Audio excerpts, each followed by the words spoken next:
Well, good morning, everyone, and welcome to Business Building Blocks for Women. I'm Brenda Tate, and I'm the CEO of the Southwest Florida Women's Foundation. We exist to support women and girls in Southwest Florida. We invest in programs that educate, boost economic security and entrepreneurship, and we also advocate from a woman's perspective. So what does that really mean? I'll tell you what it means. And you're here today based on what that means. When we saw years ago that only 25% of the businesses in Southwest Florida were owned by women, we thought, oh, that could be better. It should be better because we hold up half the sky, right? And so at that time, we started offering microloans to female entrepreneurs. Fast forward a few years, and now our research shows us that we've zoomed ahead in Southwest Florida, and women own a bit over 30% of the small businesses. Still not good enough, in my opinion. So here's how B3 got started. A couple years ago, I was having breakfast with two of my board members, Carol Molnar and Nancy Moreau. I'll introduce you in just a second. We were talking about this and what does it take to get women informed and educated and up to speed when they have an idea for a business, but what's that next step? So from that, Carol Molnar with Comerica Bank said, we're going to underwrite this if you'll build it. And of course I'm going, sure, we'll build it, whatever we're talking about. Well, that led to Diana Acosta, our programs coordinator, three of us being in a hotel room. We had an extra hour when we were working in Tallahassee last year.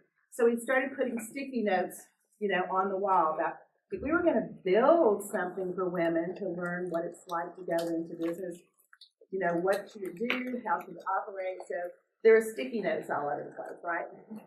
And that has translated with, consulting with others to the point that my colleague, Diana Acosta, who handles all of our public relations, our website, our outreach, took a strong lead in taking those early notes and advice from a lot of different people and literally building the platform that you're going to see launched for the first time today. It's called Business Building Blocks for Women. And this is an online, self-paced course, 5 modules currently, that literally can take you from that idea stage, like I think I have an idea, but what do I do with it, to the point where you're actually soundly in business and operating and hopefully making some money, right? Right. So we're here to launch today. Thank you for coming. You'll get a preview of Business Building Blocks, but I want you all to really engage with this after today. Give us feedback on what you're learning, and let us know how we can improve it for your benefit. So thank you for coming. Enjoy your lunch. And now I'm going to turn. And can I just say one more thank you to Carol Molnar, my board member. Carol, stand up, because everybody needs to know. Carol Molnar, her colleague Adam, both with Comerica. This literally would not be possible if Carol had not caught the vision and the spark of enthusiasm Comerica Bank invested in us at the Women's Foundation so we could build what we hope you benefit from today. Thank you. Thank you all for coming.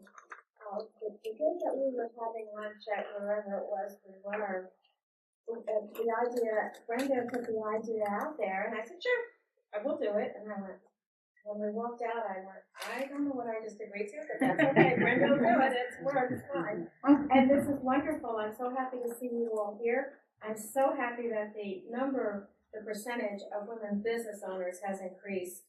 30%. Now that's okay. Okay, but ladies, that's not enough. Come on.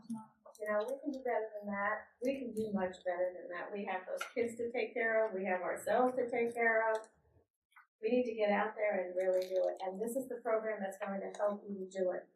So on behalf of Comerica Bank, I am so happy to be here and so happy to have underwritten this, and now we're going to present it to you.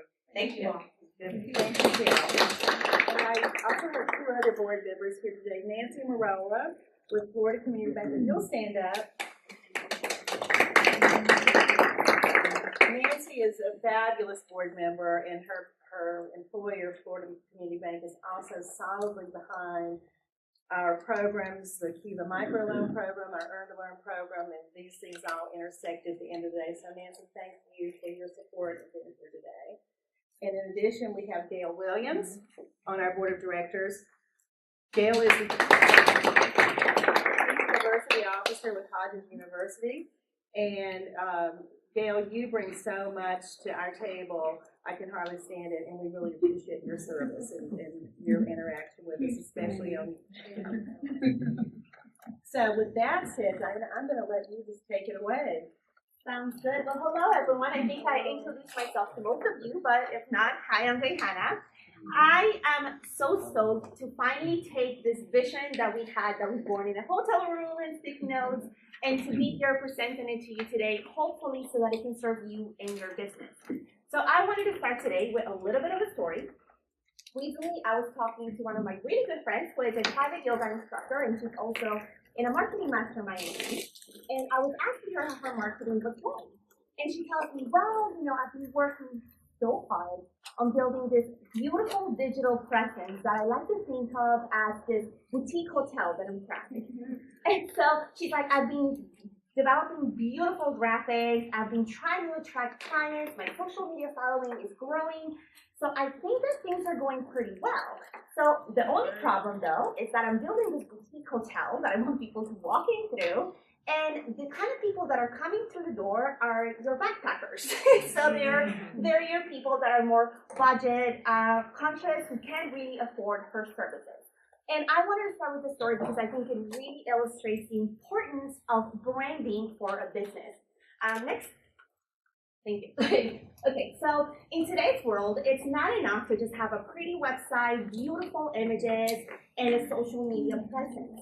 In today's world, you also have to know who you're talking to, and your marketing needs to be very focused and intentional. So that is exactly what this workshop is all about. Today, you'll be learning. Again, hello, I'm introducing myself. I think I already did that, but I am an entrepreneur. I am a marketing strategist. I'm also a podcaster, and if you don't know what that is an online radio show host over at chooseyourpr.com. But most of all, I work with the Southwest Florida Women's Foundation, helping spread the message about the incredible work that they do for the Southwest Florida community, and that's why you're here. So, what we'll be learning today is how to create a brand that makes you stand out from your competition, how to market and grow your business, and how to find and convert your dream clients.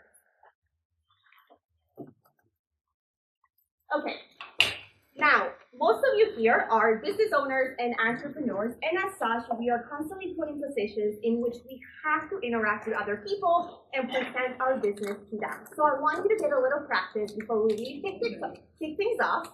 I'm going to have you stand up and find someone in the room that you don't know, not the person you're sitting next to because you likely know them.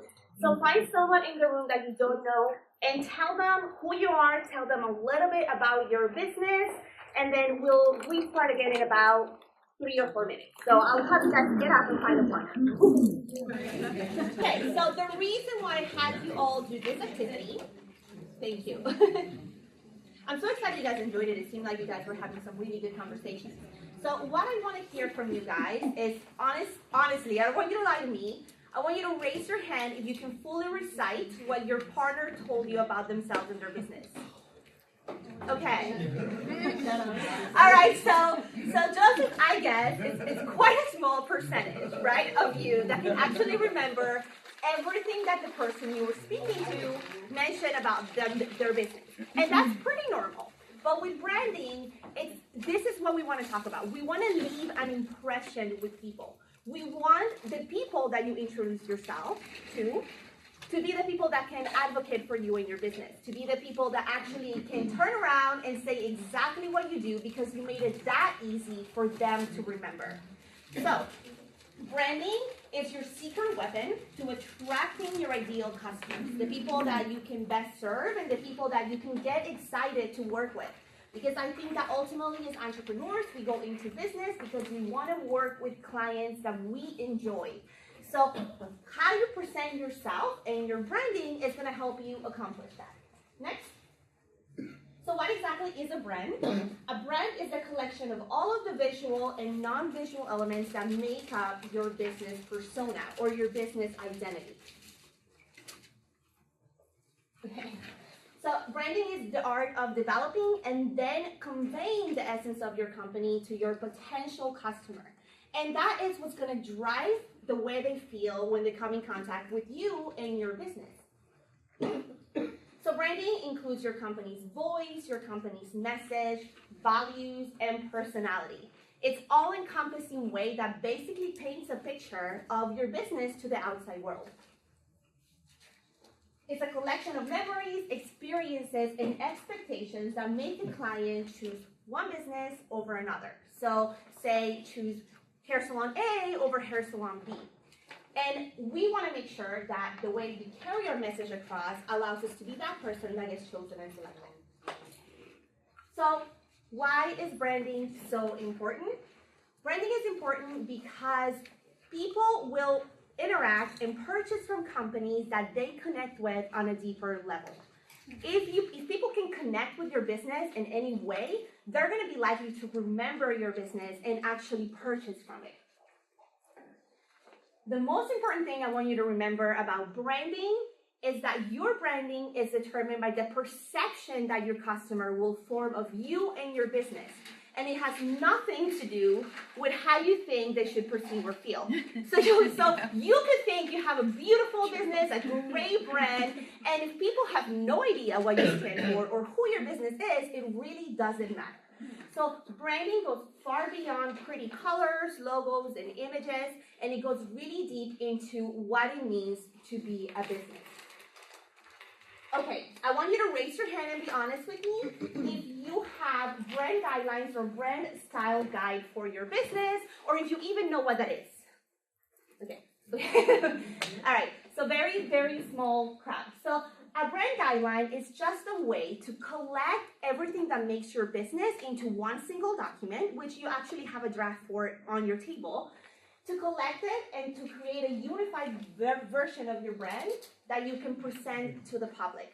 And this is very critical to have for business because it allows you to create a cohesive look.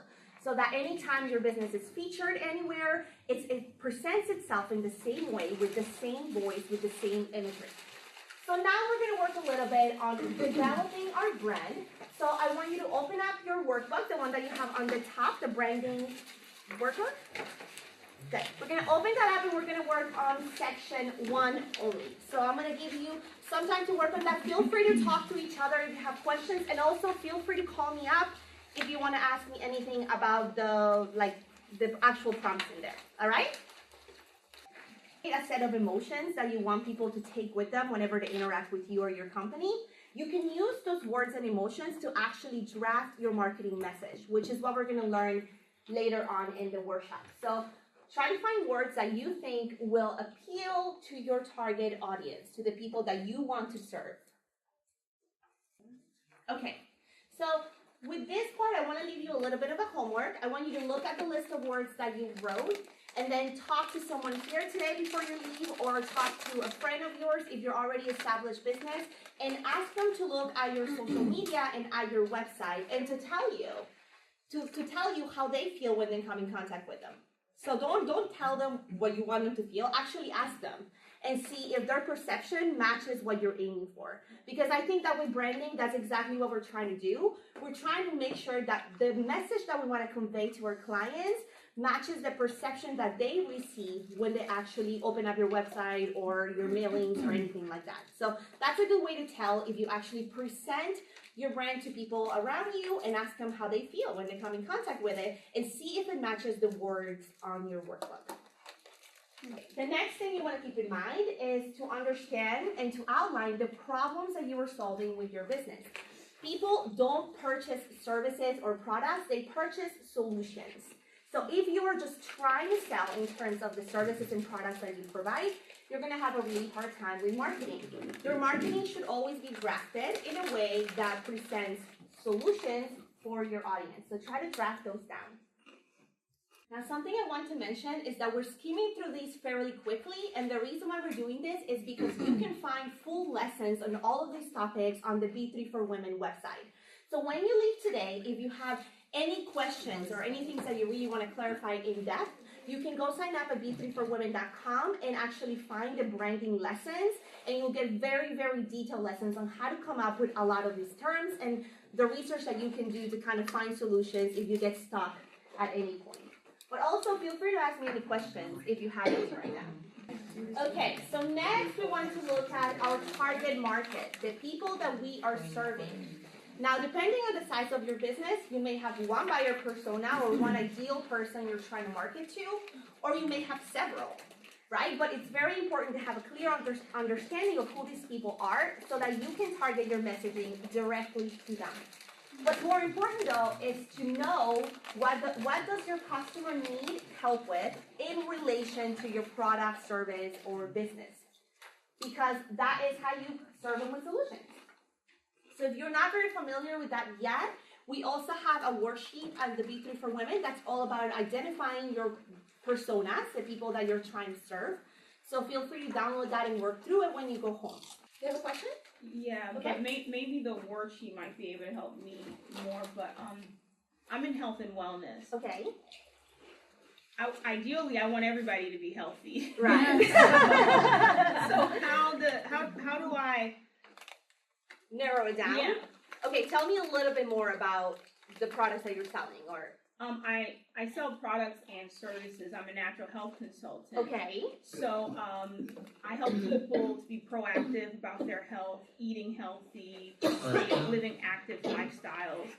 Right now, I think that my target audience is more, of course, adults, because they would be purchasing for their children. Right. But it's just, how do I? It's a little confusing, it's yeah, tricky, yeah. to determine. Well, there's two things. Do you already have any existing clients? Yes, I do.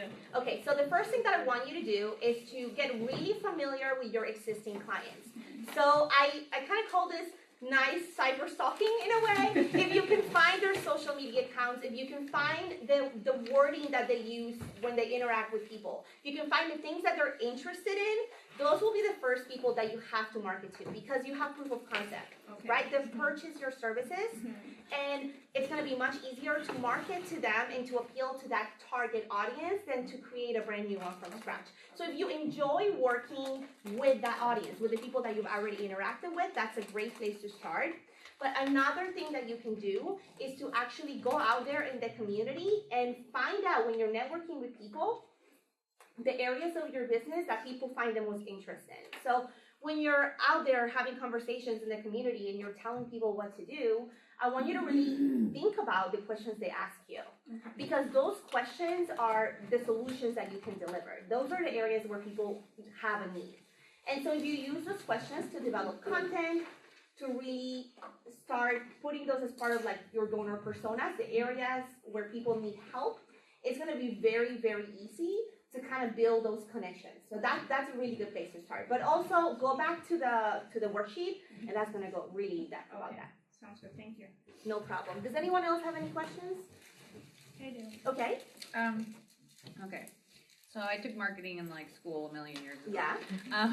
But I remember there was like profile kind of demographic things. Like I remember there was like double income, no kids. Is like that kind of what this is, Yeah. like those different profiles of Yeah, so the customer? worksheet actually helps you create a complete profile for people that are your ideal clients. And like I said, for some businesses, that's several. Like you need to complete 4 or 5 depending on the size of your business. But you can look at literally the magazines they read, the podcasts they listen to, the income that they make, how many kids they have. The more in-depth that you get about the information that you can gather from your clients, the more successful that you will be with your marketing. Because as she said, it's very good to dream about everyone being healthy, but if you do so, you're going to have a very hard time actually converting and making a profit, because your marketing is not going to resonate with anybody. So you're saying you want us to do research on those people? Yeah, Find so out what they're doing? I want you to, so for example, do you have any existing clients right now? Yeah. Okay, so first look at if you enjoy the clients that you work with, or Yeah, they're awesome. take a look at them Mm-hmm. and paint a picture of them, even name them. So if you have a client and her name is Nancy, call your profile Nancy's profile and try to find out as much as you can about Nancy. literally all of her interests, the things that she enjoys, because that is exactly how you will figure out how to speak to other people like her. So if she purchased from you, it is very likely that people like her will also purchase from you. So that kind of helps you target your messaging a little. Does that make sense? Yeah, perfect. Thank you. Okay. So how are you different from the competition? This is such a tricky thing, and it's easy to get caught up. Trying to be different, trying to be cooler, trying to be bold and, you know, more experienced or whatever it may be. And I don't want this to be a discouraging question. I just want it to be something that you can think about your strengths as a business owner and think about how you can use those strengths to set yourself apart. So, and a lot of times the strengths that you have are things that you initially perceive as weaknesses. So I'll give you an example. I used to be super self-conscious about my Spanish accent, right? And I would go places and be like, oh my God, how do I sound like without an accent? How do I stop making mistakes when I'm speaking? I quickly realized that that was actually what made people remember me. And so people remember me and they came back around because they're like, oh yeah, you know, that loud Colombian girl with the accent. But it actually works for me and it works for my favor. So something that seems like a weakness in my business that I perceived as a weakness was actually the one thing that was setting me apart and making me stand out from the crowd. So I want you to think of how are you different from the competition? Not by trying to be like louder or more special, but what is uniquely yours? What is one thing, one interest that you have that people will find interesting? Maybe you're completely into Star Wars or superhero movies. Maybe you love, I don't know, like you love beauty and style, so your business has some aspects of beauty and style with it. But try to incorporate things about you as an entrepreneur into your business, and you'll find that people can connect with that a lot better. Any questions there? No? Okay. All right, so your colors, imagery, and language, basically everything that you use to promote your business should portray the personality and feel that you're trying to get across, right? So if you have, actually, let's just do this. Can some of you guys, can anyone volunteer to come up and tell me the words that they picked of how they want people to feel when they come in contact with their business? Great, you want to come up here? Me? Both of you. Yes. Both of you. I just want you to come up and actually write them down. Oh, we have to write them down. Yes. And I'm having you write them down because y'all don't want to read my handwriting. It will just be really bad. I don't think it's That's what I'm thinking too. My handwriting is horrible. It will just be really bad. Can't be worse than mine. So here we Do go. we write all of them down? Yeah. So you have 5 words. I think 5 would be a good number. Each 3 to 5.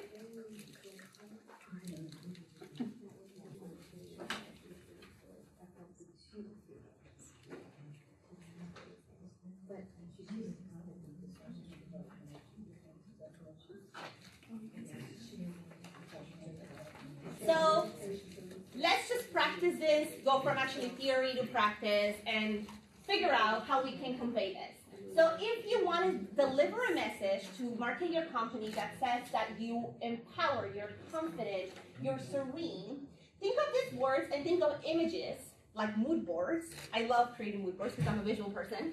So think of going to Pinterest and actually finding words that represent all of these beautiful words that are written here. Now, the first thing that I think about is serenity. If you have a brand and you want to convey serenity, you probably don't want really bold, loud, crazy colors, because that would be automatically canceling the message that you're trying to send to your audience. Does that make sense? Mm-hmm. So if you want your business to really tell a message, the colors, your logo, and everything, this is what you have to look at. How can everything, all of your branding materials that you have, support the words that you have in here? So these are actually quite similar to my own brand moods that I want to convey. So I want people to feel very happy. I want people to feel very purposeful. It is for that reason that my brand colors are yellow and happy colors. I actually looked at people, so I wrote down my list and I posted on different groups that I manage on social media, and I said, look, I want you to go to my website and my social media pages, and I want you to tell me what you feel when you look at them. And surprisingly, I came pretty close to my list. So people were saying things that were pretty close to what I wanted them to feel. And the only way that I did that was through images and colors. So think very smart about your brand colors and images, because it's so much more than just picking a pretty color that you like. It's about delivering the message that you want your audience to hear. Does anyone have any questions? We're actually going to move on to marketing now, so if you have any branding questions, I would love to hear them. No? Okay. So marketing is basically how you attract your dream client. It's the way that you go out there in the community and spread the word about your business. Okay, I want to start with the great news, and that is that you do not have to be the most technical, the most experienced person, or the most advanced person to serve your clients' needs. And I want to say that as good news because I think that as new business owners, it's very easy to get caught up in the self-consciousness of starting a business and in thinking that you are just not good enough or experienced enough or wealthy enough or whatever you may feel like to start your business. And so I want to really invite you today to stop trying to be the perfect person in business and instead start focusing on, next, creating a successful business by solving a problem, empowering or making your clients' lives easier, and focusing on diminishing fear. This is how you serve. You are not in a popularity competition when you go into business. It is not about who has more followers, who gets liked the most. It is about serving, empowering, and diminishing fear. You can do those things, either one of them, but ideally the three throughout your marketing campaigns, you will have a successful business because you will be coming from a point of service as opposed to competition. So I want, and this is what I tell all of my clients, is to aim to connect with your customers better than your competition. That is what you should be doing. Building relationships, building connections with your customers. Okay. Don't just talk about what you sell, showcase who you are as a business owner, why you do what you do, and your values and missions in business.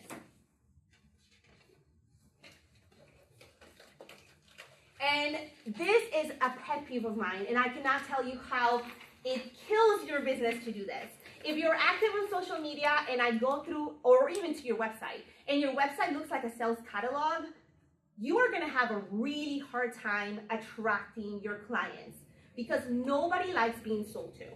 So no one is gonna go to your website just to look at your pretty catalog photos. No one's gonna do that. People wanna get value from your content. So if you wanna convert clients, you have to focus on the value that you deliver to them and on conveying the essence of your company as opposed to simply just showing pretty photos of your products.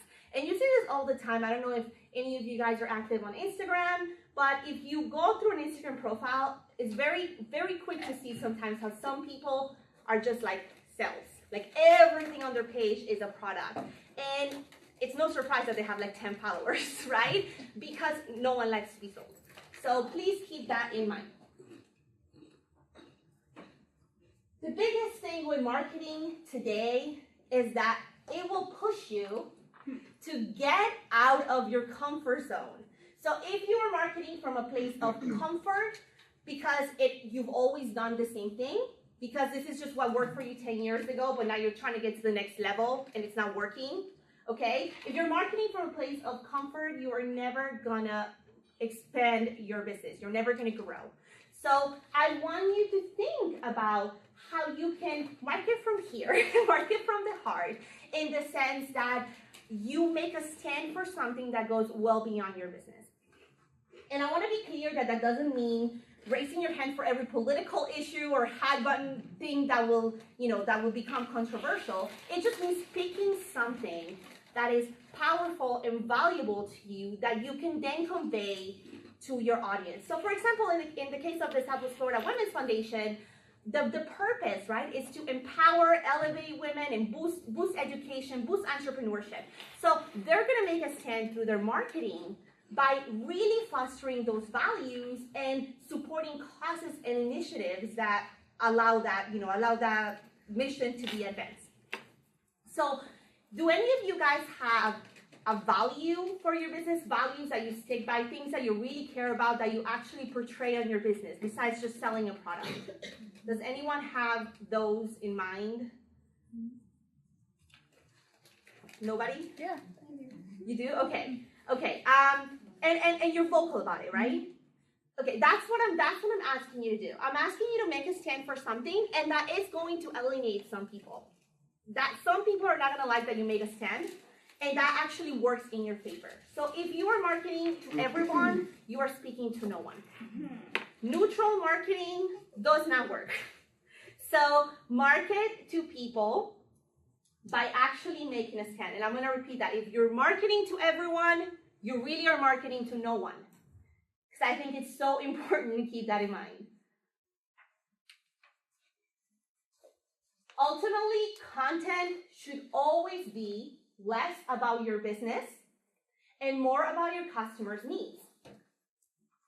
The sad reality is your customer doesn't care about your business. You could love it, you could be obsessed with it, but they don't care. They just want to have their business needs or their personal needs met.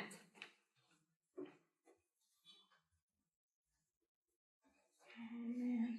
Any questions? It's like tough reality. Yeah. It is, you know, it is a tough reality. Halfway doing okay. But let me tell you though, when you understand that reality, it also makes your life so much easier because you waste a lot less time, right? I have a question. Sure. You had a slide about why you do what you do. There's like 3 questions Yeah. about the marketing. Can you give us an example from your brand about like how you would actually do those 3 things? Yeah, sure. So why do I do what I do? So a big focus in my personal brand is I help people figure out how to use Facebook, Instagram ads for their business. Why do I do what I do? Because most of my clients cannot afford to hire a marketing agency to do their Instagram ads for them. So I am coaching them so that they can then be empowered, right, to take that on themselves. So that's my why. My why is I want my clients to be able to serve themselves and to grow their own business and to have the capacity to do that in a way that doesn't limit them because they can't afford it. And how would you do that in a social media post that wasn't selling per se? That's a very good question. So, and we're going to really dive deep into that, but the way you do that is you deliver value. So I never specifically say, hey, I'm selling this product, come buy it. So what I do is I give sneak peeks of my product. So I'll be like, I'll do a post that's 5 mistakes that you're making when you're setting up your Facebook and Instagram ads. Okay, and I'll just do a video and I'll talk about it. And then at the bottom, I'll just say, hey, if you want to learn more information, like check out my course that I have on this, or check out my next workshop that's coming up. So I am bringing them value first, and then I'm building that relationship consistently. And that's the other thing is you have to do it consistently. And then I am asking later. Cool. How important is it to have a well-structured like mission or vision statement on your website versus just having more information about how you're going to solve their needs? Yeah, so I would always say the first thing you want on your website when someone comes to your site, at the top somewhere, it needs to be very clear why you're serving, why you're doing what you do. So I want to go to your website and I want to understand what you do without having to do any browsing, just by looking at it. So that's the first and foremost. But then after that, you do want to have a mission and a vision, but it doesn't have to be worded that way. Okay. So you don't have to think of it as like the old school way of actually, having this long, elaborate thing. Yeah. You carry your mission and your vision by the way that you present your content. So like you do that naturally very well. When you were talking about your business, you were telling me, you very clearly told me your why. You told me there was this problem where providers didn't know where to send their clients, and there was like a miscommunication. And I saw this problem of miscommunication, and I jumped in because I wanted to meet their needs. Right. So that is powerful, that in itself. You're already doing that by nature. Just find a way to do that in your content. Okay. Just wanted to add too that the mission statement is not just for your customers, but also and exactly, your employees as you grow. Very important. So if you hire contractors, even if they're not like your full-time employees, anybody that is representing your business should very clearly convey what your business is about. So if you hire anyone, you better make sure that they understand what you do and that how to present that. And I know that sounds super simple and like, obvious, but it happens all the time that I see people in events and they're representing a company and they have no idea what the company does. Or they don't really fit Yeah. in that They as don't well. really like represent the values or Right, anything. So right. I think training really comes in as you guys start growing. Make sure that it's not just you that knows what you do, is that everyone around you who's responsible for advancing your business understands that. Thank you. You're welcome. How do we get the word out about our business, and how do we decide where we should market? So it's very easy to get caught up in spending a ton of money on marketing, which most small business owners don't have. And so for that, I like to teach a very important concept, which is the difference between mass marketing versus personalized marketing channels. So large companies and organizations are very different from small businesses because they have a larger budget. So they have the money to spend to just promote their brand so that people can recognize them and get to know them and that people can, remember their business. That doesn't really work very well for small business owners because to stay in business, unless you're not like a trust fund baby or really wealthy, you gotta actually make a profit quickly. So mass marketing channels are your newspaper, radio, TV ads, billboards, general interest magazines. They work really well for branding purposes, so just for getting people to recognize your business, but they don't work very well for conversions. And conversions just means getting people to actually give you their money, okay? Since you want people to give you their money with your marketing, you want to use personalized marketing channels. Those are things like Facebook and Instagram ads, AdWords, marketing, things like being a guest on industry-specific podcasts, and advertising on industry-specific publications. The reason why this is much more powerful is that it gets your business in front of an audience that already has an interest for what you have to offer. So I'm sure that it's pretty easy to find out why this will be more effective. You put mass marketing is basically putting your business is in front of as many eyes as possible, but that could be anywhere from a 7-year-old man who will never buy from your business if you totally target women, to a child, or you target personalized marketing channels where you can target a person by their interests, by their hobbies, by the things that they've purchased before. So of course, this is going to give you a much higher return on your investment. So personalized marketing channels allow us to craft our message and deliver them to the right person at the right time. So when you're deciding to invest in marketing your business, I really want you to keep this in mind. How can you best utilize the funds that you have available? If you're a small business, the answer is very likely personalized marketing channels. Okay, so it's your turn now. I want you to make a list of all of the marketing channels that you are using right now.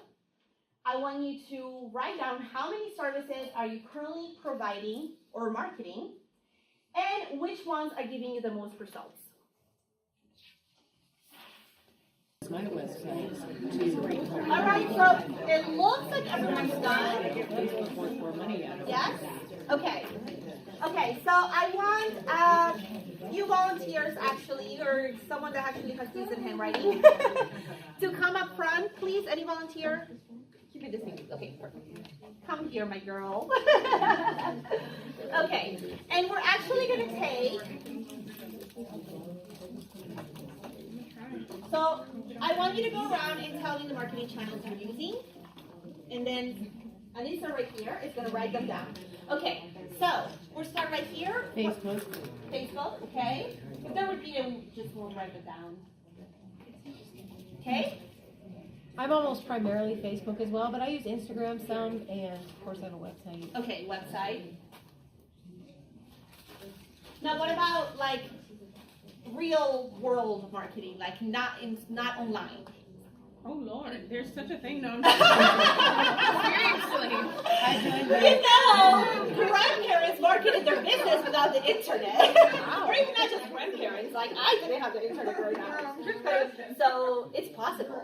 We're gonna talk about that. Okay. Anything else? We have Facebook, Instagram, website. Any review sites that you have your business listed on? Yelp, Snapchat, Snapchat, okay. Google Maps.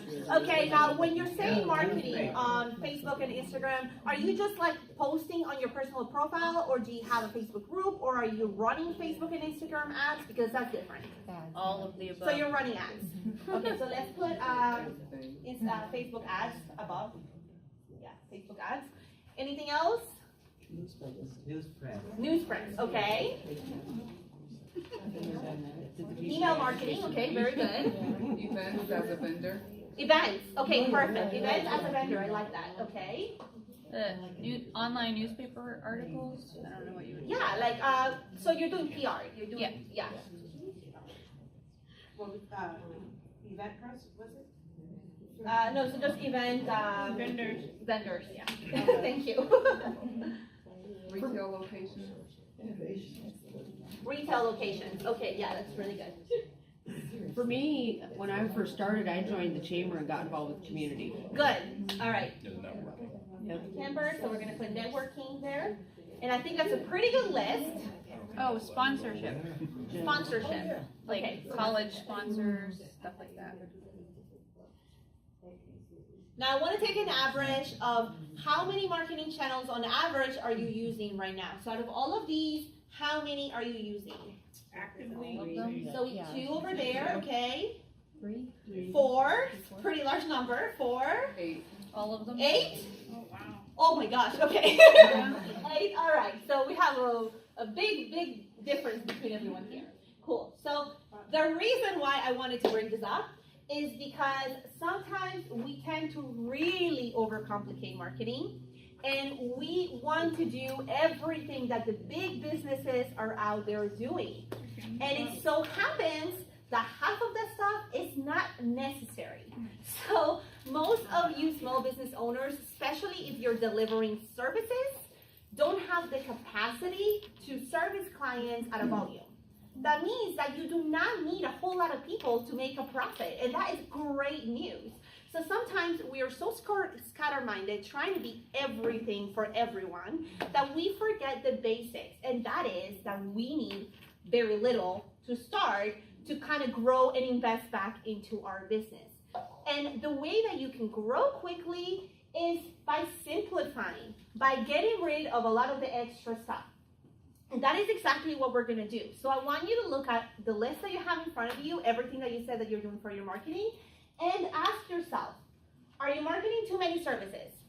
So if you're marketing more than 2 or 3 services, you're likely marketing too many services, okay? Because for every service that you market, that means that you have to run different campaigns if you're marketing right. You're adding a whole lot of work to your list that is impossible to keep up with, completely unnecessary, and really stressful, because nobody likes to be scatter-minded and all over the place trying to just survive. So ask yourself if you're marketing too many services. The second question is, are you using too many marketing channels? And how we find that out is we ask, are you focusing your marketing on services or products that are not making you a profit? And to me, this seems like common sense, but it's not. Most people will market to the death services and products that are not making them a profit. And if you are getting out there and doing literally everything right, you are everywhere, you're networking, you are, letting everybody in the world know what you do, and you're not selling, you are not converting, chances are you either need to adjust your product, okay, or your service, or you need to cut it out altogether. And it's really hard to hear that, but it's the truth, okay? There's only so much trying the same thing, and if you're not seeing any results, you need to reassess whether or not that's even worth it for you and your business. And that's a great thing. Like when I started my business, I was offering a million different services, and I was sitting there wondering why I wasn't making any money. I was like, yeah. So for the first question, it says, are you marketing too many services? Yeah. This is my dilemma. Okay. I own a salon, but I market it as if there are other stylists and it's just myself. Yes. I can successfully execute about 10 services, but I want to take away because I'm overdoing myself. Yes. But I make money from all of the services. I want you to focus on the services that are making you the most money, that you enjoy doing the most. But the thing is, my business name is Beauty Braids and Beauty. yeah. I make the bulk of my money from braiding. Carpal tunnel has set in, so I can't braid Yeah, anymore. yeah. So I feel like I'm stuck. Got it. You know, I want to shy away from the braiding because it's hurting my, you know. Of course. So, but I can't because of my name. Yeah. So I feel like I'm kind of. Well, do you have people working with you? I've tried, but the level of service that I provide, they don't meet my expectations. Okay. So it's kind of tough. That's where I come in, and we start talking about what can we do naturally to combat this carpal tunnel. Yeah.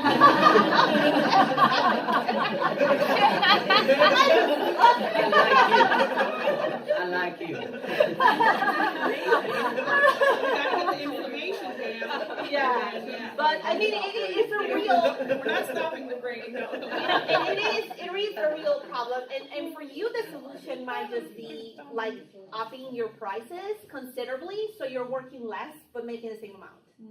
Right? I've done Like, that also, but so- they don't leave because I mean, then you're still not charging enough. I've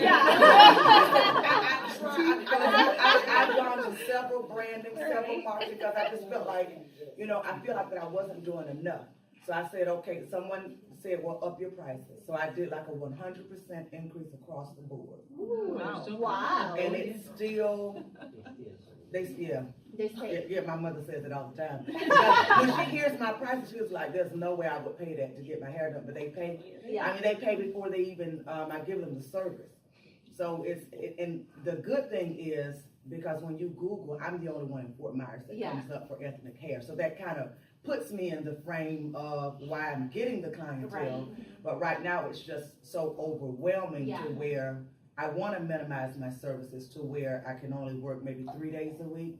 You need to hire out, my dear. You gotta hire. You're only. You gotta hire out and train. You have to. People are trainable. Like you cannot. Maybe I'm just.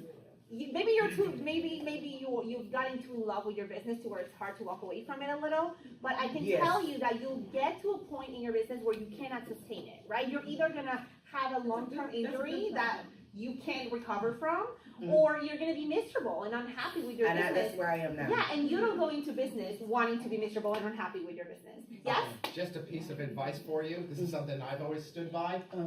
You hire the smile, you can teach the skills. Yes, yes, that's very good. That's That's my problem. They have the skill set, but they don't have the attitude. Yeah. So I need to reverse that. Exactly. Get those out, hire the smile, teach the skills. I love that. Beautiful. That business. Yeah. No, not you. I can't hire you. Yeah. And you know, you have a great, and I just want to say that you have an awesome problem. Like, it is the best problem to have when you're at a point in your business where you just can't handle your clients. And I've you only just been in need to it grow. 3 years. Yeah. So yeah. So just think about, don't think in terms, I cannot find the right person. That's just impossible. Especially, Floridians are smiley people. You can find someone that can smile here. I never looked at it on that aspect of, providing because to me, customer service supersedes anything because if you're nice, they'll come back. Exactly. But I was always focused on, I wanted someone who could master the skill set just like me, and they can do that, but, one in particular, I went to the bathroom and I can hear them bashing one of my clients. Oh, no. Yeah, No. and so my client sent me a text and she was like, hey, I'm leaving, so it was like, what do I do? So I had to let the person go. The skill set was awesome, but the attitude was horrible. Yeah. So start, and also think about proper training, right? Like, don't just throw someone in there and let them figure it out themselves. It's very important for business owners to have a protocol for how you onboard your staff. Because people should not be responsible for learning how to run your business. That is not their job. Right. Their job is, following your guidance as a leader. Okay. So having that infrastructure in place is going to make your life so much easier. But for you, start thinking about hiring for sure. And read the E-Myth. Changed my life. The E-Myth. E-Myth. Yeah. Heard about it. E-Myth changed my life. Yeah. Like E-Myth, Yeah. Can you write that down? Yeah, Because what I can do is I can send a follow-up email of these cool resources that kind of came up. It's like And how to then that would go be from a helpful. technician to a business owner. Because Right. right now you're working as a technician and you want to hire people, which puts you in Right. a different category. And I went through that and it was like, oh my gosh, I wanted to pull my hair out. And then I read that book and it was amazing. You might not even be the type of person who wants to be running a business and Yeah. managing people. You Yeah. may just really enjoy the craft of braiding hair and delivering services, so you have to figure out what is it that Yeah. you really want to do. But at some point she's gonna have to Yeah. because she can't physically sustain that. Yeah. You know, And you so said it was E-Myth? E-Myth, yeah, M-Y-T-H, the E-Myth. yeah. Oh, It's there's really nothing easy after read, that, just too. E-Myth? Yeah, Okay. it's a really easy read. It's good. Such great conversation. This is so exciting. Okay, is this clear to you guys? Does anyone have any more feedback? Anything you want to say about this right here? Narrowing it down. So instead of thinking, how can I do more? I want you to start thinking, how can I do less? How can I focus my energy so that every effort that I'm putting into my marketing is actually yielding results?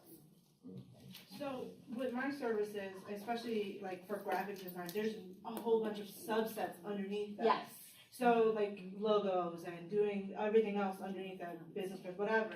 So that's where I'm like, should I limit how many graphic design services that I offer, or just market graphic design as a whole, or each subset different? As to what's That's where comfortable, I'm like- that falls in your comfort zone, right? Like what you do, what do you enjoy doing? But also think about you were telling me that most of your clients are geeks. That's your writing. Yeah. So I just want you to really appeal to the geek. Like, what does the geek business owner need? Because those are the services that you need to be providing. Oh, okay.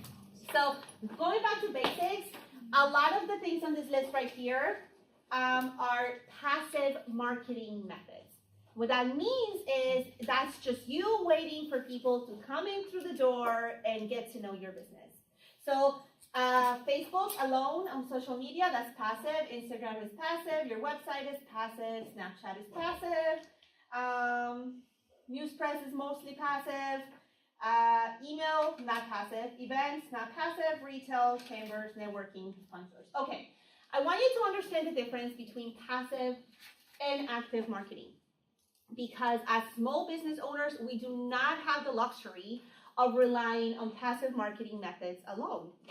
It takes time for people to get to know, like, and trust you and your business.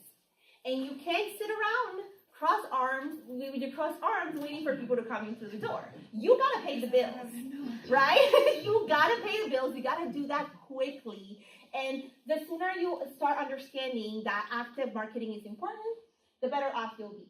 So, and it ties in with long-term versus survival mode. So passive marketing is done for the long term. You're trying to grow your brand, you're trying to expand your business, you're trying to build awareness. That is not gonna bring you money quick. Yeah. Okay? That is not what's gonna make it so that you can pay your rent next month if you're struggling. So what is, and there's a difference. So here, for example, you have Facebook, just waiting to grow your following organically, just for it to grow naturally. That's passive. But if you're doing Facebook ads and you have funnels set up in place and you're actually directing people to a landing page and you're selling your products and services, that's active. So there's a difference. But you have to understand the difference between the two so that you can have your marketing that is for maintenance, that is for the long-term growth, and your marketing that keeps people flowing through the door so that you can pay your bills at the end of the month. So the difference is long-term versus survival. You have to survive, but you also have to think of the long-term. You gotta have a mix of the two. That's what I'm trying to say. And we're getting to the end here as far as what I have to offer, but then I'm gonna answer all of your questions. I want you to think like your grandparents or the older people in this room thought before. They know best. So I want to, I'll give you an example. My mom has a cleaning business that she has never had a website for, never once marketed, never once spent a dime promoting. And she's always booked out to the point that she has to turn people away. And that woman has never spent any time or effort on marketing. You know why? Because she understands active marketing. And so these are active marketing methods that you can begin using right now to grow your business. The first one, none of these are like rocket science, guys, okay? They're not like fancy. They're not like anything the big marketers are telling you to do. They are just things that have always worked. It will continue to work if you practice them properly. So the first one is reaching out to your existing network. And very important here, and you guys have actually a worksheet that covers these, so you don't need to like worry about writing them down. That is the yellow worksheet that's on your desk. Yeah, that one. Okay, perfect. So the first one is reach out to your existing network, but a lot of people do this wrong. They reach out to their existing network to try to sell them into buying their service. That is not what I want you to do, okay? I just want you to create a business in which everyone around you that is close to you, that is a friend, that is a close acquaintance, understands what you do for a living, most importantly, the problems that you solve. Because if your friends and loved ones understand the problems that you solve, they will be your walking billboards. They will be able to recite that back, and that's why I had you do the exercise at the beginning. When you tell people what you do, it needs to be memorable enough that anybody can recite it back and connect you whenever they know that someone needs your product or service. Does that make sense? So you don't reach out to your network to sell them. That is annoying. Nobody likes that. Nobody likes being sold to, unless you know that you can meet their need, okay? So you don't do that. You do it so that people understand what you do and they can be your walking billboards. Next, you find your clients where they are and you help them solve their problems. Again, very easy, but very, easy to get wrong as well. When I tell people this, they say, okay, I'm gonna go to Facebook groups and I'm gonna answer people's questions. And I'm like, okay, that's great. But let's think about your target audience. Who is your target audience? So for me, my target audience are business owners. So I will go to Facebook groups that have business owners in them, that are creatives or coaches, because those are the people that I enjoy working with, that I like serving. And I will help them and answer their questions. However, if you have a business that only services regular people that are not business owners, you're wasting your time over there with your peers just answering all their questions. Does that make sense? You gotta go where your target audience is, not where your peers are, and be helpful and serve. So that could be attending networking events and answering questions for people. That can be going to Facebook groups. What else, Peter? My brain is drawing a blank. Forums, private Forums, yeah, things like that. So industry-specific things that actually appeal to your clients. Email pitches. So I'm not saying email pitches to your family, friends, or loved ones. They will not like you for that. Do not just go around pitching everyone that knows you, okay? They will block you. Please don't do that. I've had people that have really learned the hard way. So let's not do that, but I'm talking direct email pitches to people that are your target audience that perhaps you have a connection with. So I'll give you an example. If Brenda is one of my clients, I may consider doing a direct email pitch to another women's foundation somewhere else, because I'm already working with a women's foundation. I can just say, hey, look, I'm working with the women's foundation in Southwest Florida, right? And I'll be interested in talking to you about who is doing your marketing. So that's not really like a cold pitch. I'm not just right away just, hey, hire me, hire my services. It's more like a smoother way of reaching out to people. You can also, and this is something that people don't do, I don't know why they don't do it, it's so effective, connect with more experienced and established competitors. So I can't pronounce that word. See what I mean about my accent? Competitors, okay. What does that mean? Connecting with people that you will consider your competition. And why does that work? Say, for example, you are a photographer or a photographer that captures weddings. Okay, you just started, you just built your website, you don't have a big client base, and you're trying to get out there. And there's this big name photographer in town that's booking all the weddings, and everyone loves, and she's just amazing.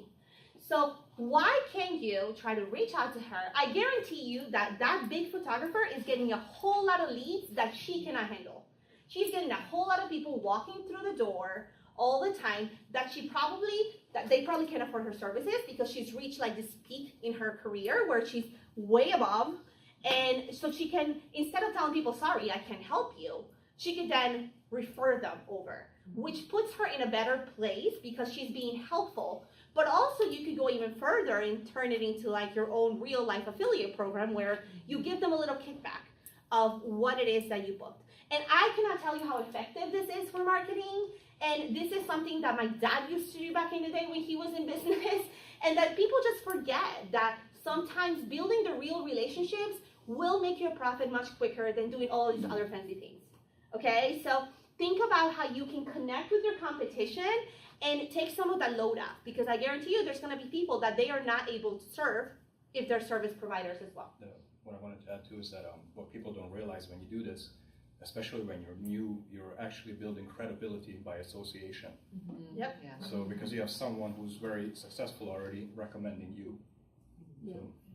Yep. I actually see a chiropractor locally that we work together in such a way, because I do like shopping tours and go out with people, and he does the same thing as well. And when he's not able to do it or having the schedule, he's referred people to me, and I've stepped in. And I've taken his shopping tours before, so I've invested in such a way that I know how he would operate. So him referring me out, it's not like I'm doing something that's so foreign. He believes in what I would say and share. Yeah. Yep. So it makes sense. It's so powerful, and it saves you a ton of money, guys. It's cheap. It's cheap marketing.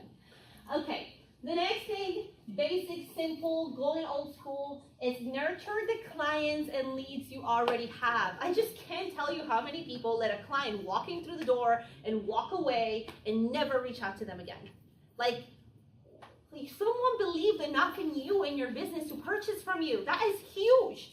If that person purchased from you once, it is likely that they'll come back again if you're a person that has repeat services. And if not, it is likely that they'll tell their friends.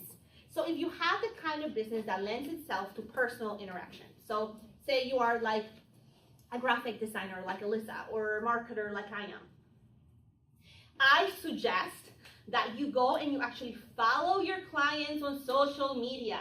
Interact with them, send them messages when they have a wedding anniversary, when they've gotten a promotion in their job, whatever it may be. Just a simple note to say, look, I'm so proud of you, that's so awesome that you're doing that. Keeps you in the front of their mind. So where back in the day it used to be very difficult to kind of maintain these relationships, now it can be done naturally and in a non-intrusive way. Again, not all business owners can do this, not all industries can do this. So if this is not something you can do, then I just want you to really think about having a newsletter so that you are constantly connecting with your audience, sending them content that is important and meaningful to them, and maintaining that connection and that interaction. Does that make sense? Yeah? Okay. Next, you want to partner with complementary service providers. And this is not the same as connecting with more established competitors. What I mean by this is all buyers have what we like to call a buyer journey. So if, for example, someone is getting a website built for their new business, it is very likely that they'll also hire a graphic designer, a person to market their business. So people have a buyer journey as they're trying to go through things in life. And it's very important in your business that you understand your buyer's journey so that you can try to partner with people who are along that cycle. So for example, for me, Alyssa is a great connection because she's a graphic designer. So if people are paying for her services and I am a marketer, at some point they're going to have a cohesive brand that they can go and present to the world. And that's where I will come in and say, hey, how can we get that brand out into the real world? So we are not in businesses that compete with one another, but we are in industries that very much are within the same niche. And so the fact that she can serve as my ideal client makes that relationship very natural. And it's the same thing. Like I could have people that want to market their business, but I could look at their website and be like, you are not marketing this, okay? Or you are not promoting this graphics. And then have that be an easy referral for me to refer her over. And the last thing is just to organize events or talks like this one that actually serve your demographic. So depending on your industry, a talk might not be appropriate, but it may just be, as you were saying, like industry-specific events and what's the word we're calling it? Yeah, networking and chambers events. So think about how you can serve your clients. So if you have a boutique or like actual retail location and your target audiences are women, then you could think, okay, like maybe I'll host a happy hour for women. I'll offer some free drinks and they can just network and shop while they're in the store. So how can you bring people out of their computers and into the real world so that you can actually interact with them? And all of these are not to say that digital marketing is not important. I think it's very, very important. But I also find that we all tend to focus so much on digital marketing that we forget that we still need to bring in a profit and keep our businesses running. And so the way that you expand initially is not gonna be by just going and posting on Facebook and on social media. I just want that to be very clear. Okay. One last thing I wanna mention is that marketing and branding is all about consistency. You do not just get to do something once and then forget about it and leave it alone. You start a newsletter, it has to be consistent. If you start posting on social media, you have to do so consistently. That's the part that gets difficult, and that's why it's so important to simplify.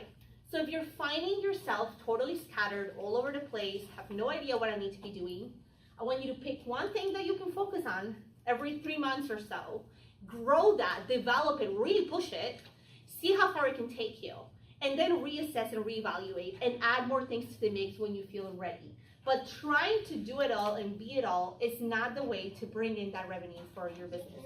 I'm in here. I do it all the time. I gotta stop. I leave and then. Okay, so that is it for our little preview here. I just want you guys to know how to find the B3 for Women course, where we dive much deeper into a lot of these topics. We also talk about the logistics of actually starting a business, like how to start, whether you need an LLC or a corporation. We talk about digital marketing, a lot more about digital marketing in that course, and basically a lot of the things that you will encounter as newer business owners. So please, please, please take the time to register and go through the lessons. They are like maximum 3 minutes each. So you could literally watch them on your phone in between meetings. They are super short, but they go directly from theory to action. So we teach you something, and then we give you a workbook that you can do very quickly. You are business owners, you are busy people. We do not want to occupy your time with things that are useless. We just want to empower you and enable you to grow and promote your business in the most efficient way possible. So, next. Does anyone have any questions before I give it back to Brenda to talk about ways that you can fund your business? Anyone have any questions? Oh, yes. Yeah. I was like lost in thought. I was asking earlier about podcasts and how to get on, like, find those podcasts and become a guest on podcasts. So here's how you pitch yourself. And this is podcast, but just generally to media, but I'm gonna focus right now on podcasts. So if you wanna pitch yourself to become a podcast guest, I want you to find podcasts that are industry specific, that are narrow enough that you know that your target audience will be listening to them. The way you go about it is first you follow the people that are hosting the podcast on social media, and you start interacting with them. You leave them comments, you respond to their posts, you send, you actively engage with them. So do not pitch a person to have you on their podcast without building a relationship first. It is very unlikely that they're gonna say yes. The first thing you do is you build a relationship with people, because people wanna know, A, who you are, B, they wanna know that you're committed enough to actually show up, and then the pitch should be all about the person and the podcast. So do not pitch to a podcast if you've never heard it, because the person on the receiving end will know right away that you've never heard a podcast and will say no. So one thing that you absolutely should include when you're pitching to a podcast is a short note about a recent episode. Hey, by the way, I know that in this last episode you had so-and-so as a guest. I absolutely love what she said about whatever. Okay, when you do that, a person, it's praise. It's praise to the podcast host, and that just tells them that you really care enough to actually listen to their content. So those are the most important things, and pitches should be like no more than 200 words because people are busy. And that's it. So usually don't get discouraged if you send like one pitch and somebody doesn't respond. I think on average you have to pitch yourself to 10 to 12 podcasts for one of them to say yes, unless you have like a big following and you're someone who's influential. But if you're not, it's gonna take a little bit more work until you get yourself out there. Okay, all right, Brenda, so I think that's it for me. So Brenda's gonna talk to you a little bit about funding your business.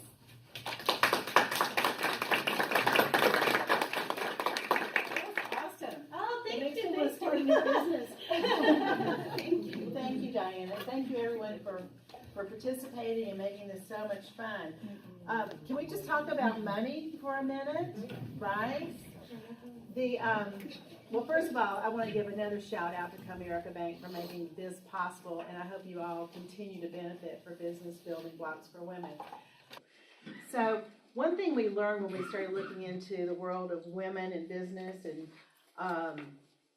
the women in Southwest Florida and wanting to grow that to half and half instead of 25 or 30%, is we were told over and over again that access to capital to start or grow a business, access to money to start or grow a business is a huge obstacle for many women.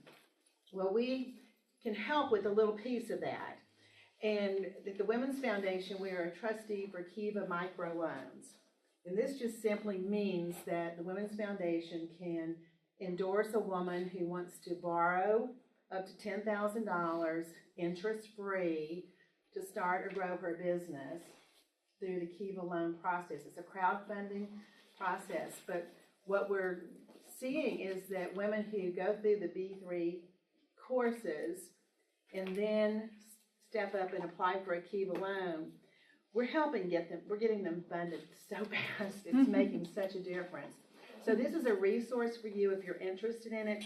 If you pick up one of these brochures about B3 before you go, there's some information in here about Kiva, how to get started.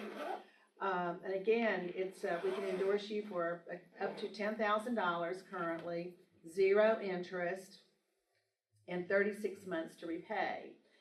Our current on-time repayment rate for our Kiva borrowers is 83%, which I think is very good, right? But here's the bottom line. What we want you to do is use Kiva as a resource, not just for some money to help you with your business, but it's also not credit score dependent to secure these funds. But your repayment is reported to Experian, so you can either build your credit score if you need to, or you can repair your credit score.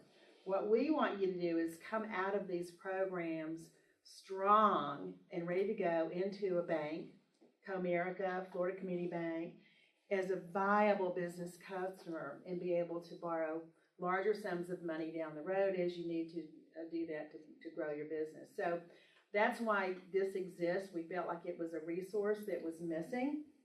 And if you guys are interested in doing this, we'd be happy to, connect you with more information down the road.